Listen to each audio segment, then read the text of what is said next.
Hello. What's going on? My name is Toast. I'm working on this game, Rune Song, with my friend Babachu. And we have a demo available, finally! If you're in our Discord, you're like, dude, shut up. You've been talking about the demo for a month. And yeah, we have. It's been grueling. It's hard. Dude, making games is so freaking hard.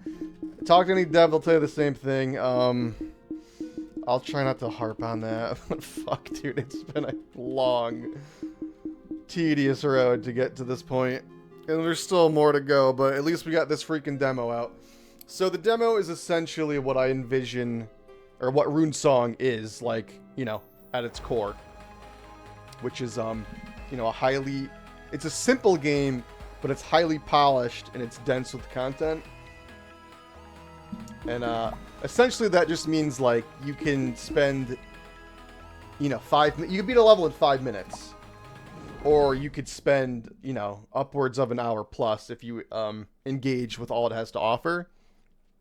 And that's by design. Like, I want this game to be, you know, as surface level as Super Mario, like the old ones, where it's just, you know, guy runs right, gets to a goal, and then, you know, goes to the next level. And I also want it to be like, I guess kind of like Undertale or A Night in the Woods, if anyone's ever played. I know most people probably played Undertale. And what I mean by Undertale is just like, it's kind of like a character study more than a game. So I want this to be a platformer, you know, but it's actually more about the characters, like this motherfucker. So, like, dude, stop calling me, holy shit. So there's a lot, you can see there's a lot of text in this game.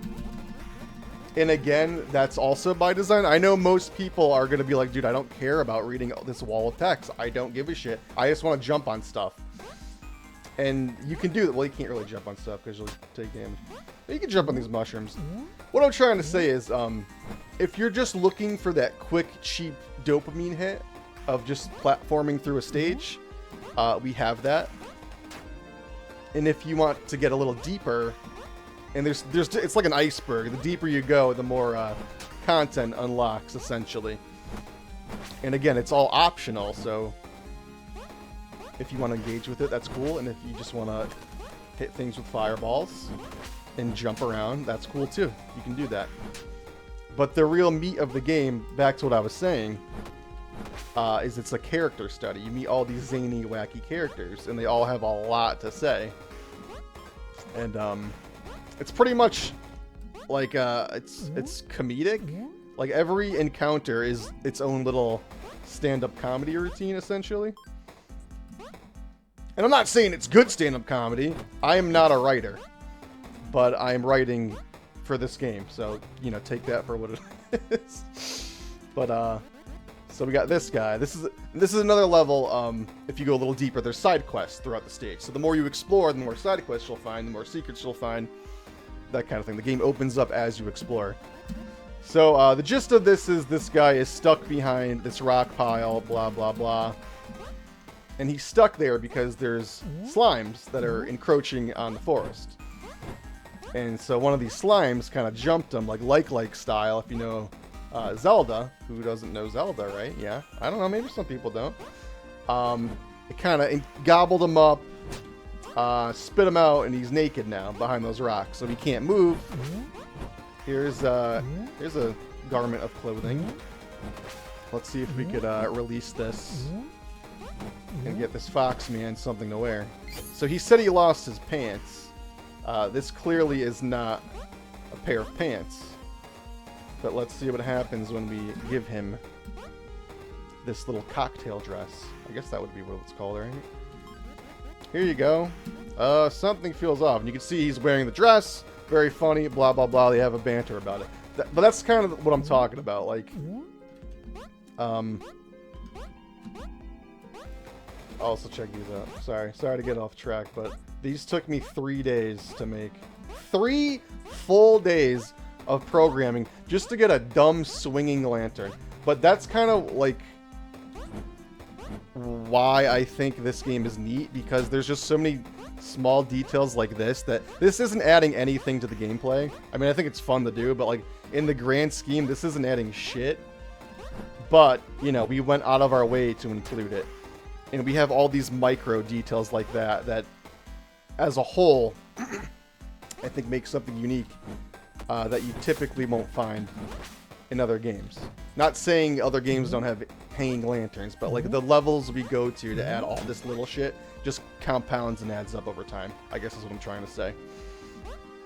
But back to the dialogues, like, again, they're not profound. You're not going to be like, oh my god, the writing is amazing. But I'm hoping you'll at least think that they're worth engaging with the characters with. Because I don't like games that, like, the dialogue is just, like it wastes your time. It's like nothing. Like, you would come up to this guy and he'd be like, ah, sure is nice to chop wood in the forest. Or some dumb shit that, like, it's like, okay, cool, why did I talk to you, though? Like, he has this whole tangent about why he's chopping this tree down.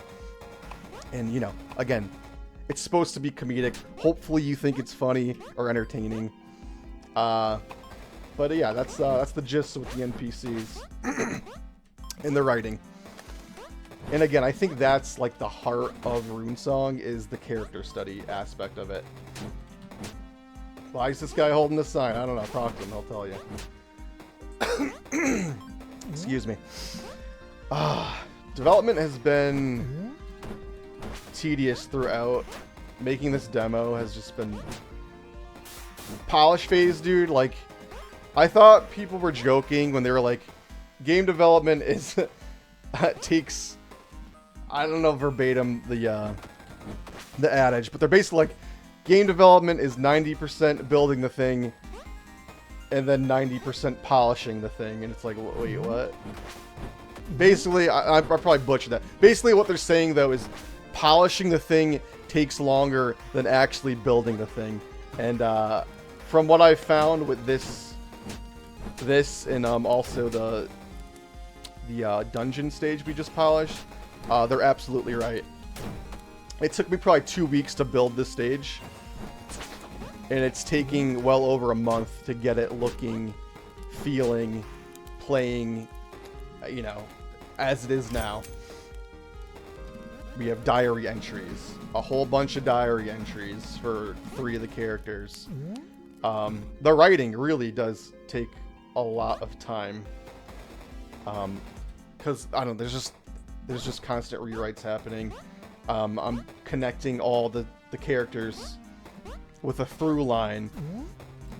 So like one character will talk about being a superhero, and then there'll be a different character whose pet rabbit is missing.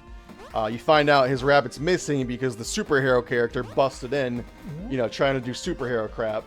He left the door open, the rabbit got out. That kind of thing. So all the characters are they centralize around like themes and stories, and it's all interconnected, might be the word I'm looking for. So yeah, it really it doesn't matter if you don't read everything, but if you do read everything, you'll notice all these stories interlapping and building off of each other, I guess.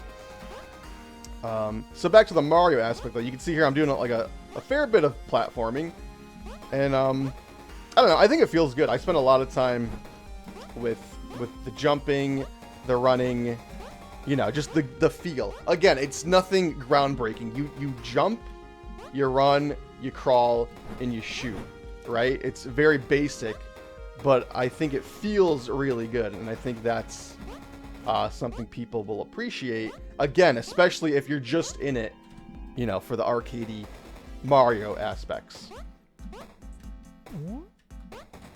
And that again goes back into agency. If you just want to play the game for that, I think it's worthy of just playing it for that. If you want to go deeper and do the side quests and meet the characters, I think that's where the game really shines. And that might just, you know, that might just be me. I don't know how other people will feel about that. But I think that's where the meat and the heart lies. Obviously, Baba's art fucking packages the whole thing beautifully. You know, he's an integral part of this as well. Oh, shit. Another thing was these jump pads. People kept trying to jump on them. Like, if you know Mario, when it comes to like a trampoline, you would hit the jump button when you landed, and that would give you this big propulsion bounce thingy, right? The way I coded it initially, though, was you just hold the jump button, so you don't have to time your button press. But literally every single person that played this game tried timing their button press, and while you could do it, it was very tight, and most people couldn't get it, and they just thought the game was broken. Nope, it was a skill issue, guys. No, I'm just kidding. I mean, it kind of was, but really, what that showed me was that you need to like kind of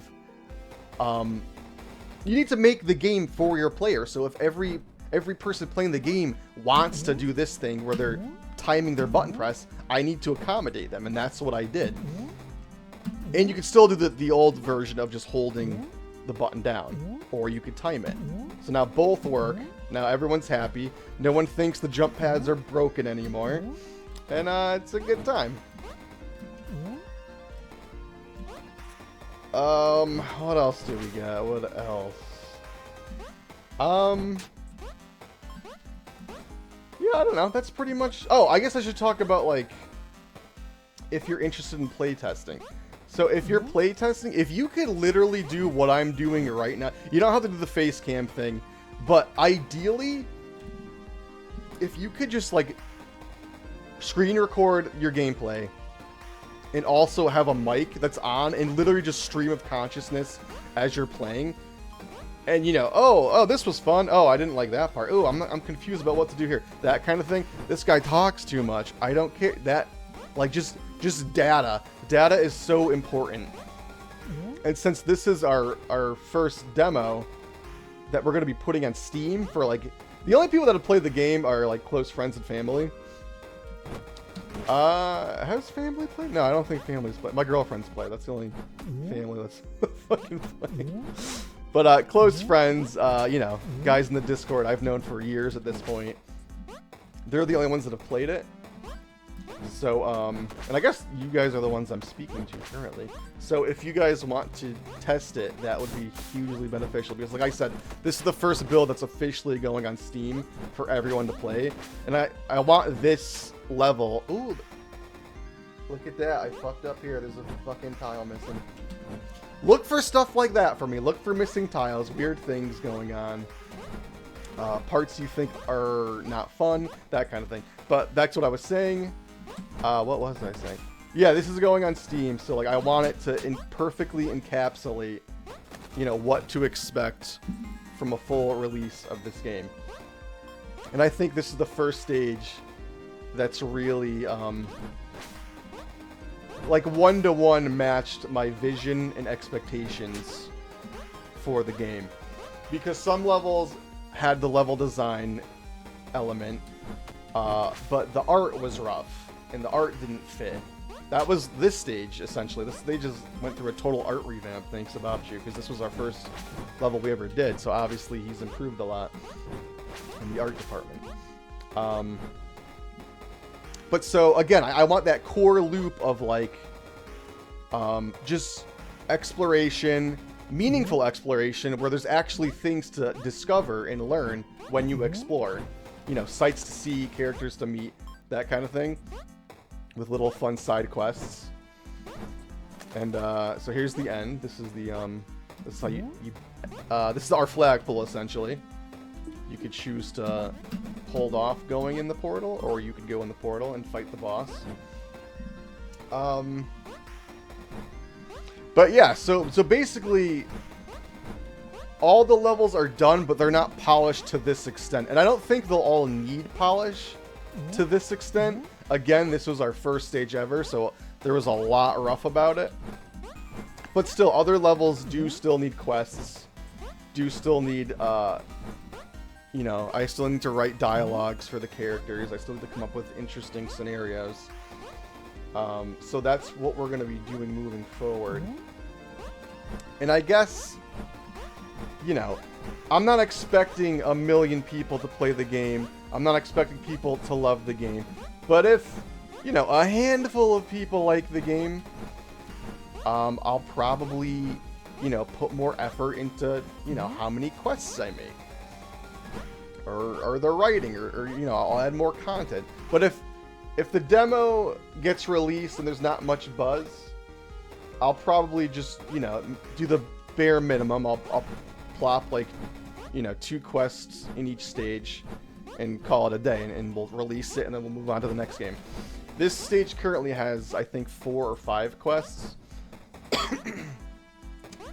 So that's the plan, I guess, moving forward. Sorry if I'm all over the place. I'm just, again, stream of consciousnessing. I don't know. It's been a long night of programming. Let's go into the portal. And then we'll fight the boss here.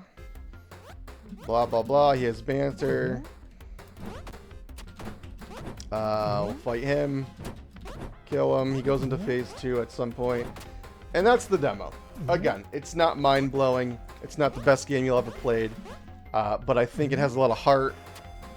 And I am proud of, you know, the unrelenting work we have and will continue to put in until we get, you know, a minimum viable product. And when I say minimum viable product, I don't mean, you know, crappy, you know, effortless. I mean, we're going to do our best and make the best thing we can. But again, like I was saying, if there's no real hype or buzz, there probably will just be not as much content as is jam-packed in this stage in the rest of the game. Other than that, though, this was a little playthrough of the demo. Again, if you would like to help us play test it, let us know. We have builds available right now. And if you don't want to help us play test it, there will be the official build will go live on Steam in, I don't know, 2 weeks maybe? Something like that.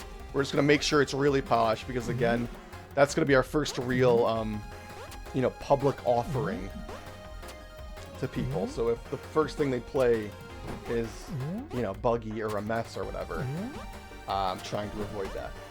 And I've done extensive testing and work, so I don't think there's anything game-breaking. I think there's just little minute details that need to be fixed. Like that tree I found that was missing a tile, like that kind of thing. Yeah, that's it. Thanks for listening to me ramble if you made it this far. And I will catch you later. Take it easy.